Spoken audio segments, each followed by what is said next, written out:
कर रहा हूँ कि बरगद का पेड़ ना हो तो बट सावित्री का पूजन कैसे करें। तो बरगद का गमला आप रख करके उसमें आप उसकी पूजा कर सकते हैं। अर्चना मिले तो फिर क्या किया जाए, तो फिर साक्षात भगवान महादेव को, भगवान शंकर को पूजें, क्योंकि स्वयं उसमें भगवान महादेव बैठे हैं, भगवान शंकर जी बैठे हैं और भगवान शिव का पूजन कर लें। अब महादेव की परिक्रमा तो आदि लगती है, ऐसा विधान है कि महादेव की परिक्रमा लगती है आदि, और इसमें परिक्रमा तो कम से कम 7 तो लगती हैं। तो फिर ऐसी स्थिति में क्या करना चाहिए, एक प्रश्न उठता है। प्राण प्रतिष्ठित जितनी भी प्रतिमाएँ यदि मंदिर के अंदर से आप परिक्रमा कर रहे हैं तो जलेरी को लांगा नहीं जाता है, जहाँ से पानी गिरता है वहाँ आधी परिक्रमा करने का विधान है, और यदि आप बाहर से परिक्रमा कर रहे हैं तो परिक्रमा आदि से ज़्यादा करने का उसमें विधान है, उसमें आप कर सकते हैं, ऐसा विधान है। तो ये बात मुझे आपके पास तक पहुंचाना था। बरगद की डाली प्राय मैंने भी टूटते हुए देखी है, आप क्या कहेंगे इसको, बरगद की डाली तोड़ने के लिए, टूटने के लिए, है ये आप भी बता रहे हैं कि ये तोड़नी नहीं चाहिए, और बाई चांस तोड़ भी लेते हैं, मान लिया जाए कि तोड़ लिया है, तो फिर उसको आप कहाँ फेंकते हैं, उसको आप क्या करते हैं, ये समझने के लायक बात है।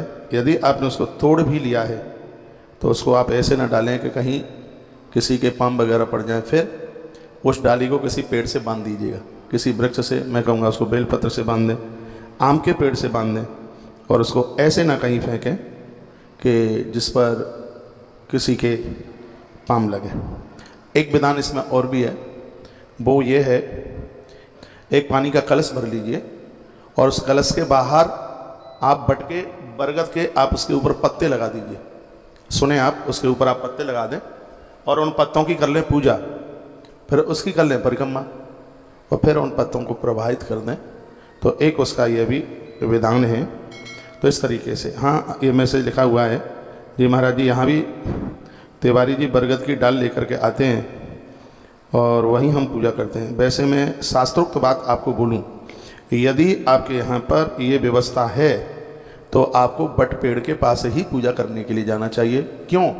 क्योंकि इसमें जो जलाभिषेक करते हैं, एक लोटा जो पानी इसमें डालते हैं, उसकी बहुत बड़ी महिमा है। उसकी पिंडी से जो आप सूत बांधते हैं उसकी बहुत बड़ी महिमा है।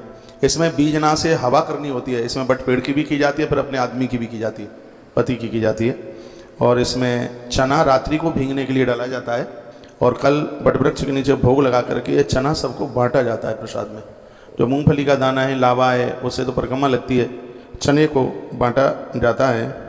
आप ये पूजा कर सकते हैं। तो इसके समाधान में ये बात मुझे आपको करनी थी कि किस प्रकार से ये पूजा के लिए इसलिए मैंने पूर्व में भी आपको बोला, गमले में पीपल लगाओ, गमले में आप बरगद लगाओ, गमले में आप बेलपत्र लगाओ।